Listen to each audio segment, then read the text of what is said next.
In a world where so many people are searching for success, peace, and purpose, could the answer be something as simple as love? Not the kind of love that's based on feelings alone, but the kind of love that Christ calls us to show every day. Love has the power to heal. Love has the power to unite.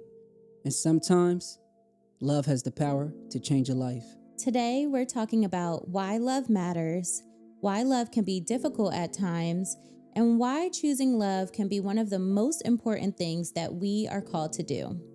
Hey, what's up, everybody? Welcome back to another episode of Room 47 Podcast. I'm Elijah. And I'm Naomi. And before we get started, thank you for being here with us for our 10th episode. We truly appreciate the support. Let's get into it. Welcome to episode 10. And today's episode is called The Power of Love. All right, so today's topic is going to be, what does real love actually looks like? Question: when you think about the kind of love Christ calls us to show, what do you think real love actually looks like every day? So when I think about the kind of love that Christ calls us to show, I think about an act of service. I think that it should come without question, meaning if you are going to extend that love to others, you should not hesitate. And it should also be like when nobody's watching, right? Like it shouldn't be for show, right? You should want to show that love. Yeah. And not only to just your family members, but it can be to strangers too, whatever that looks like. Yeah. I could definitely say, I would say, my walk with Christ, Jesus definitely taught me to have a softer heart, not to feel like I got to compete with one another. And if a person isn't like supporting me on something that I'm doing, don't take it personal. Always try to have a kind heart for that person, because you never know what they're facing on a day-to-day basis. Another thing I want to say, Christ has been doing for me a lot lately. He has been putting a lot of people in front of me that he wants me to help, because God knows that my old self, I wasn't really willing to give anything to like anyone. Like if it was like a homeless person or I saw someone that was in need, I always felt like, hey, I'm struggling too, so I can't help this person out. But now that I'm starting to mature spiritually with Jesus Christ, I'm starting to have that heart to want to forgive more. And if I don't do it, something makes me feel some type of way as I leave that place where that person is at. But that's how God is working with me in this situation. But we're going to jump right into the second topic. Yeah, I love that.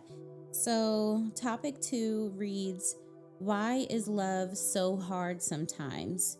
And if love is something we're all called to do, why do you think it's often so difficult to love people the way that Christ loves us?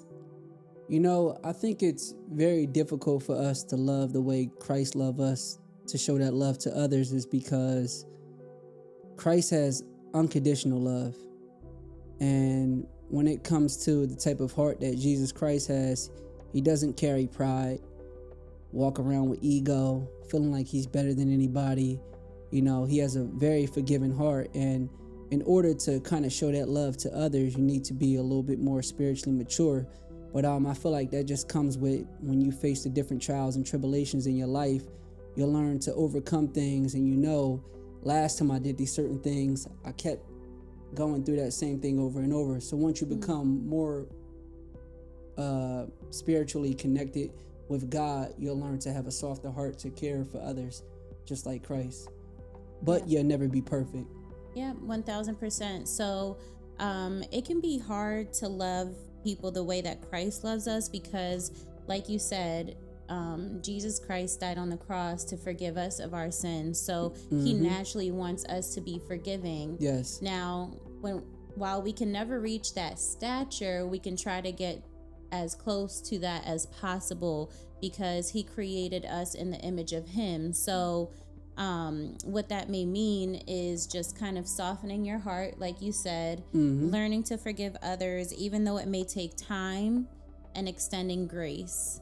And another thing I want to say, the closer you start to get to Christ and you start to really just walk by faith and fulfill his will, you start to sin less. You start to be a little bit more obedient.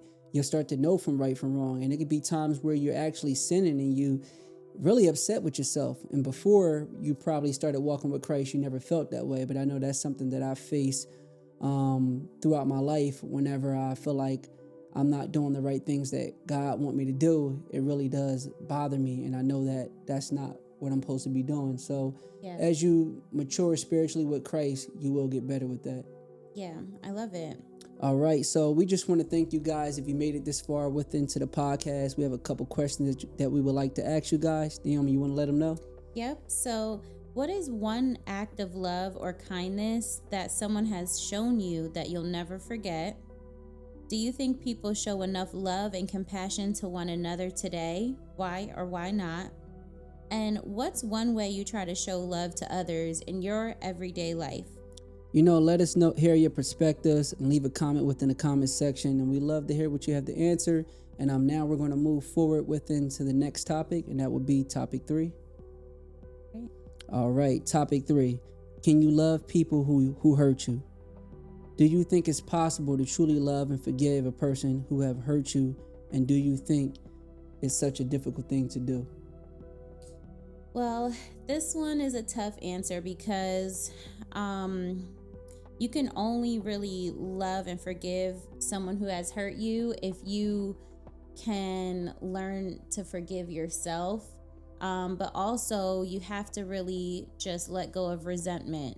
Yeah. You have to be able to understand why that person may have reacted in that way.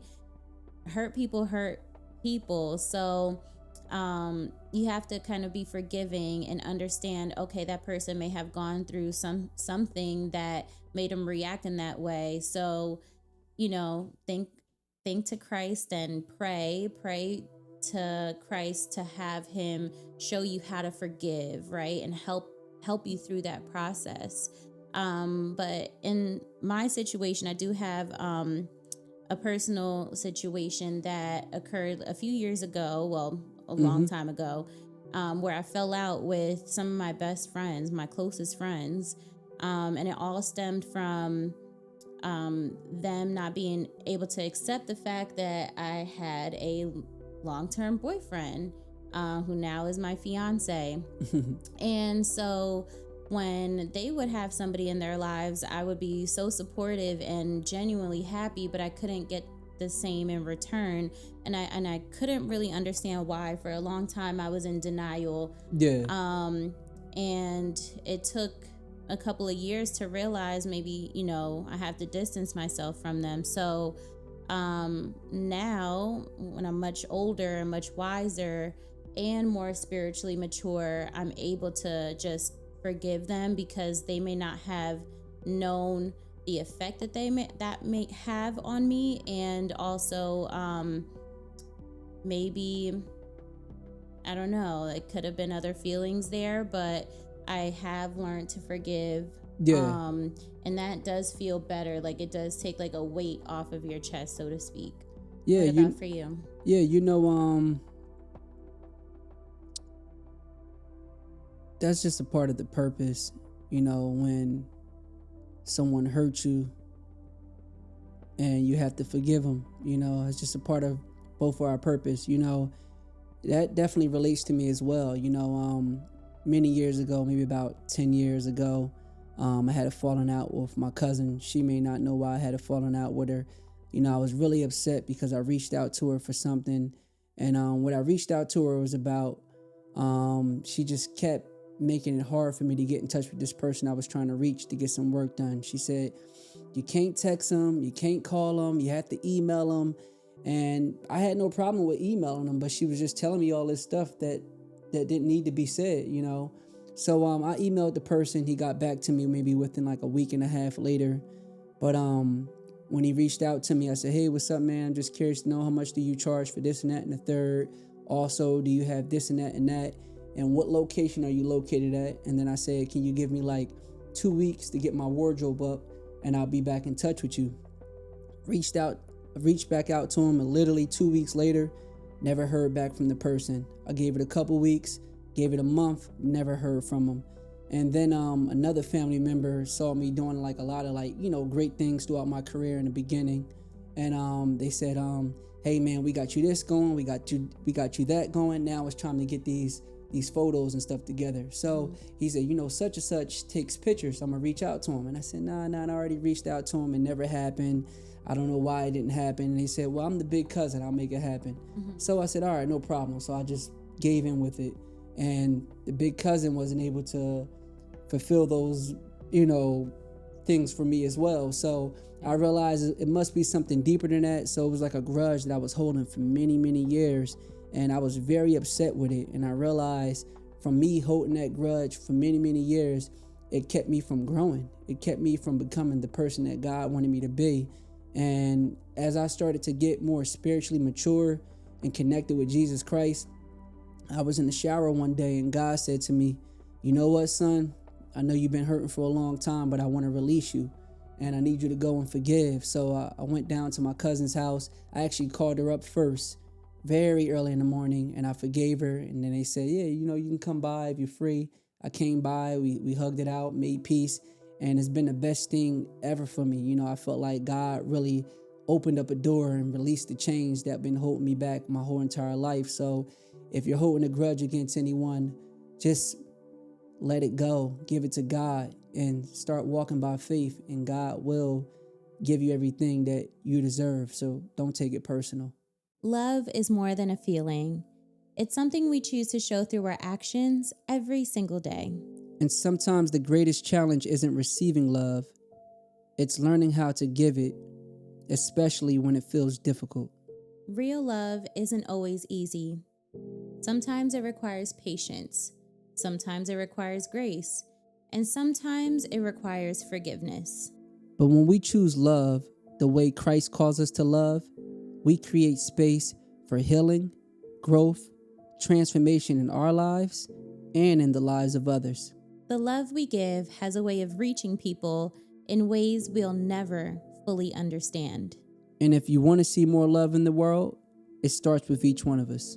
And share this episode with someone who may need to hear it. Thank you for spending time here with us on Room 47 Podcast. And if this episode connected with you, make sure you like, comment, and subscribe. And we'll see you next time. Until then, keep growing, keep loving, and we'll see you soon in the next episode of Room 47 Podcast.